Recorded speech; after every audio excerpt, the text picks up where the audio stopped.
In today's video, I'll show you how to add an extra layer of security to your Dropbox account with two-factor authentication. Start by logging in to dropbox.com.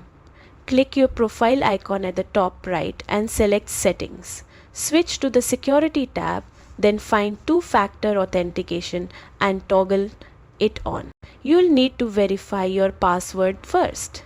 Next, choose your authentication method, either SMS or an authenticator app. For better security, select the Authenticator app. Open your app, scan the QR code displayed in Dropbox. Then enter the 6-digit code generated by the app. After that, save your recovery code somewhere safe. It's essential if you lose access to your authentication method. And that's it.